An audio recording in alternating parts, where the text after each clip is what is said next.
Good afternoon. I'm Avi Hyman, Israeli government spokesman. Today is day 178 of the October 7th war. 178 days on. Our war aims remain the same. Destroy Hamas, bring home the hostages, ensure that Gaza never becomes a threat to us again. First, I'll start with an update on our casualties from this war. We've reached a painful milestone. IDF fatalities since the start of the October 7th massacre have unfortunately risen to 600. That's up 3 since our last briefing on Thursday. The people of Israel grieve with the families of Sergeant Major Alon Kudishov, who was 21 from Modi'in and fell in battle in southern Gaza. Family and friends have spoken about a quiet leader who loved people. We worried about him because the Alon we knew was someone who always ran ahead. With Alon, they said it was little talk and a lot of action. Sergeant First Class Sivan Weil was age 20 from Ra'anana. He also fell in southern Gaza. He leaves behind his parents, 2 brothers, and 1 sister. Sivan and his family immigrated from France, and he was active in the French Jewish scouting movement. Staff Sergeant Nadav Cohen was aged 20 and was from Haifa. He fell in the south of Gaza. His high school teacher characterized Nadav as a boy with a captivating smile and endless giving, always the first to volunteer, to lead, to serve as a personal example. Our hearts go out to all the families of those soldiers killed in action, as well as those who were murdered, taken hostage, and wounded. Next, I want to deal with reports of food insecurity in Gaza ahead of the Integrated Food Security Phase classification known as the IPC. They made their doomsday predictions. Well, COGAT, which facilitates humanitarian aid entering Gaza, says the report quotes Hamas figures uncritically. So the report presents an inaccurate image with multiple factual, methodological flaws and information gaps. It relies on problematic sources, including the Hamas-run Gaza Ministry of Health. So a report, outdated even before its publication, is parroted internationally and the UN take their word for it. To repeat, COGAT confirms it's a bad assessment based on an out-of-date picture. Just yesterday, 205 aid trucks carrying humanitarian aid were inspected by Israel and transferred to Gaza. There is a stable food supply in southern Gaza. 242 packages of food carrying hundreds of thousands of meals were airdropped over northern Gaza since the start of March. An average of 140 daily food trucks have entered Gaza. Before the war, only 70 food trucks entered Gaza daily. So double the amount of food is going in than before the war. Markets are bustling. Food stocks are piled up in the aid agency warehouses. Hamas's objective is to create an image of a humanitarian crisis. Where there is hunger in Gaza, it is hunger orchestrated by Hamas. These are the images they create. These are the images they want you to see. I can guarantee 3 things. Number 1, no one in Hamas is hungry. Number 2, Hamas and other criminal and terrorist gangs steal the aid. Number 3, Hamas wants to maximize the suffering of ordinary Gazans. Why? To stop the war, to protect their own skins. Today and every day, we are filling Gaza with aid by land, air, and sea. Moving on to the situation at the Shifa Hospital. I believe that the terrorist takeover of Shifa and the subsequent Special Forces operation to clear the hospital of terrorists will be studied by future generations of military strategists at West Point and Sandhurst as the gold standard for urban warfare. The Prime Minister confirmed, and I quote, "Our forces operated there in an exemplary fashion. Shifa has become a main terrorism command center for Hamas. The surprise action by our forces was precise and surgical." On Rafa, the Prime Minister confirmed, "I have approved the IDF operation plan for Rafa. The IDF is prepared for the evacuation of the civilian population and for the provision of humanitarian assistance. We will enter Rafa and we will eliminate the Hamas battalions there for one simple reason. There is no victory without entering Rafa, and there is no victory without eliminating the Hamas battalions there. This is a fundamental part of the goals of the war, which always included returning all of our hostages." The Prime Minister met with the hostage families yesterday and said, "I'd like to tell you that the distress and the pain of the hostage families rends my heart. They break all of our hearts." Now, an update from the north of Israel. A short while ago, IDF fighter jets simultaneously struck approximately 10 Hezbollah terror targets, including a weapons storage facility, launch posts, and terrorist infrastructure in the area of Rachaya al-Fuka in southern Lebanon. I will remind you that 61,000 Israelis are currently displaced from their homes in the north. 61,000 Israelis. Our patience is not inexhaustible. Okay, that brings us to an end of today's briefing. I will now take your questions. Please state your name and your outlet in the chat box. Thank you. First question from David Clement at the News Forum.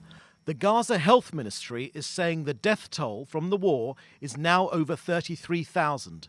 Does the Prime Minister's office have comment on the accuracy of that figure and an estimate for how many Hamas fighters are in that total? Well, what I can confirm to you without a doubt is what happened on October 7th, when Hamas plowed through our borders, killing children in front of their parents, parents in front of their children, raping young girls in front of their parents, burning entire families alive. Hamas is a brutal, brutal terror organization that must be destroyed, and that's what we're going to do. Now, that being said, Hamas is that same organization that puts out numbers.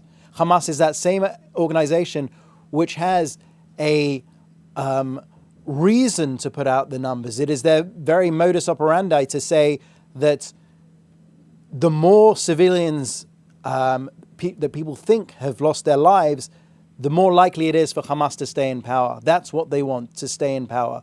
Now, I can tell you, as we've said before, that we have killed well in excess of 12,000 Hamas and Islamic Jihad terrorists. A liberal estimate of those who were taken off the battlefield, meaning those who've been killed, detained, and injured, is well over 25,000. Our fight is with Hamas, not the people of Gaza. When the dust settles on this war, the world will see the true numbers that will come out and show that we, the IDF, has set the gold standard for one of the hardest, if not the hardest, cases of urban warfare in which a terrorist organization has embedded itself for 16 years in, within, and under a civilian population. Thank you. Leo Soroka from the Washington Post. According to Reuters, US and Israeli officials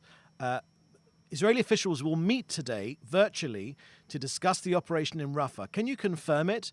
And is the meeting instead of the Israeli delegation that was supposed to visit the US? So I can say that from day one, from the very beginning of the war, we've had close, almost daily interactions with with the Biden administration, with our counterparts in America. That continues. I'm not going to speak specifically as to whether a meeting has taken place or will take place. I can just say that those channels are open, will continue to be open. America remains our strongest ally and closest of friends. And two things are clear. One, we must go into Rafa. Two, we're happy to speak to our closest ally and discuss tactics and that sort of thing. But we must go into Rafa. We are a sovereign state.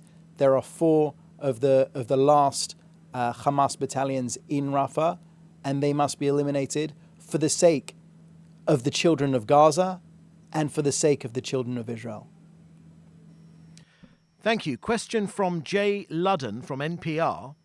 The head of the Palestine Monetary Authority says Israel has refused to transfer money to the West Bank or to southern Gaza, from the West Bank to southern Gaza. Is that true? And if so, why? And does Israel have any plan to address the cash shortage in Gaza?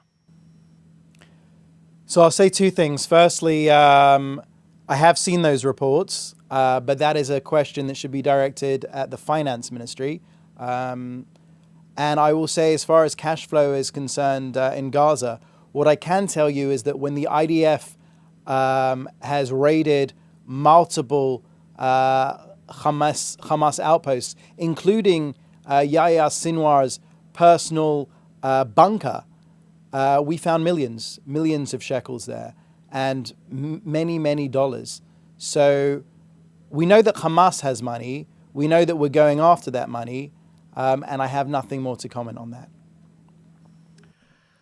Question from Frederick Eager from Interplanetary Television. Are we closer or further away from an acceptable hostage deal for Israel? If further away from a hostage deal, as the continuation of hostage talks likely influence the decisions to launch the operation in Rafah, how imminent is this operation? Our stated goals of the war have not changed from day one of the war. We will destroy Hamas. We will bring home every last hostage, and we will ensure that Gaza no longer poses a threat to Israel. Now, that being said, we will keep up all diplomatic channels. We will continue all diplomatic channels and do everything that we can to bring home the hostages, as my Prime Minister has said again and again and again, and as is actively happening. One thing we learned when we were able to enable the release of close to half of the hostages back in November was that 2 things do it: the carrot and the stick. Military pressure needs to be applied on Hamas. Hamas needs to be on their knees begging please for some respite, for a breather. That's what brought them to a deal, while the diplomatic channels were used at the same time. So we will continue. One thing doesn't rule out the other. We need to go into Rafah. We need to destroy Hamas, and the hostages need to come home. Now, let me remind you all that this war can end right now, with Hamas putting their hands in the air, waving a white flag, surrendering unconditionally to our forces, and releasing the 134 Israelis being held, men, women, children, babies. It is a crime against humanity, and there is no reason for this war to go on if they would just surrender and release the hostages. Question from Jean-Philippe Rubin from the BI Media Group. In her speech at the Israeli parliament last year, President of the European Parliament, Mrs. Metsola, declared that Europe should learn historical resilience from Israel. What insights can Israel teach other nations in the current situation? Well, like I've said about the Shifa operation, I believe that for generations to come, people will be studying the Shifa operation, how a hospital, the largest hospital in Gaza, was taken over by terrorist organizations, used as a base. They were shooting out of the ER. They were holed up in the maternity ward. We know that when people think of maternity wards, they think of beautiful times, that maybe the best times in their lives, waiting for the arrival of a newborn. But what we found in the maternity ward was not newborns. It was weapons hid in the blankets, in the beds, in the pillows, all over the place. Weapons, weapons, weapons. They turned something beautiful into something awful. But we went in there with a surgical force, special operations, and we took out over 200 terrorists. We apprehended over 900 terrorists with not a single civilian casualty. Not a single civilian casualty. So when the world looks back, maybe this year, maybe many years to come, they will look at Israel as the gold standard for dealing with terrorism under the worst and hardest of conditions. We will go after Hamas and we will limit civilian casualties to the best of our ability, like no other army does and like no other army has done. Thank you. Question from Jim Williams of Zenga International News Service, Washington, D.C. Avi, can you confirm that the U.S. Defense Department has authorized $3.8 billion in aid and they are supplying both and ground arms to the IDF? Jim, I've certainly seen those reports. I can't comment directly to them. What I will reiterate again is that America remains our strongest ally, our best friend, and it is in the interest of America and Israel to stand shoulder to shoulder. Because Hamas, if you read their charter, it's not just about Israel. Obviously, we all know that they advocate for the total annihilation of the Jewish people in Israel, the total annihilation of the Jewish people abroad, genocide of my people. But that's only the first stage. As they say, first they'll come for the Saturday people, the Jews, and then they'll come for the Sunday people, the Christians. You see, our defeat, our full victory against Hamas is an American interest as much as it's an Israeli interest. Because they don't just seek our destruction, they seek the destruction of the West and they see us as part of that.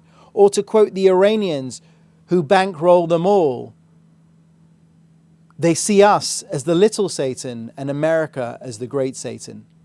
We're on the same page, we have the same enemies, we have the same interests. We stand shoulder to shoulder. Thank you. Last question from Yael Curiel from Fox News. Is there any update regarding the Prime Minister's operation, health, or when we can expect to see the Prime Minister back at his office? The Prime Minister is a fighter. The Prime Minister has been a fighter for his whole life. He valiantly served in the Sayeret Matkal, our equivalent of the SAS or Navy SEALs. I'm not really sure, but a Special Forces unit. He was part of the force that liberated Israeli hostages from an airplane that had been taken hostage by Palestinian terrorists. He was shot in the arm in that mission. Our Prime Minister is strong. He has finished his operation last night. He is already back to taking phone calls and running the country. And we hope he'll be fully back to work, so to speak, very, very shortly. Thank you. We've had another... the best. Thank you. We had another 3 questions from Dan Williams of Reuters.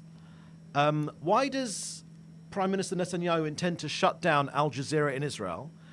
Is this an effort to pressure Qatar into pressuring Hamas to free the hostages? Dan, thanks for the question. As you know, the Al Jazeera controversies are not new. Al Jazeera has been spouting propaganda for many, many years, has been caught with their trousers down, so to speak, many, many times. And currently, the democratically elected government of Israel is in the process of potentially putting an end to that in some way in Israel. Now, as you know, this has gone through a first hearing in the Knesset. There's still a potential second or third hearing before it goes to law. There's due process. So we're not quite there yet. But what it does say is that many people in Israel are unhappy with the way in which Al Jazeera dances between the truth propaganda, and we'll see what happens with that. It's an unfolding story. Thank you. Second question from Dan Williams of Reuters. What was the flying object that hit Eilat overnight? Was it launched from Iraq? So, Dan, that's more of a question for the IDF Spokesman's Unit, who I believe recently put out a statement about it. But if you want the absolute specifics, I would ask your friends there. Third question from Dan Williams of Reuters. How long will it take to evacuate civilians from Rafa ahead of the promised IDF incursion? So this is a work in progress. One thing I can say, and I've said again and again, is that we will go into Rafa. We have to go into Rafa because the last 4 battalions of Hamas are in Rafa. As my Prime Minister said, we're not going after half of Hamas, not 3/4 of Hamas. We're going after all of Hamas. We need to break up all of those battalions. We've taken out close to 19. There's one still in play in the center of Gaza, and there's the last 4 in Rafa. How long will it take to get the civilians out of harm's way? Well, time will tell, but plans are being made, and we are moving to make that happen in a way that I believe is unprecedented. But of course, it's not fully unprecedented because we moved civilians from the north, we moved civilians from the center, and now equally we will move those civilians in Rafa way out of the line of fire. Thank you. That was the last question. Thank you very much. Same time, same place tomorrow.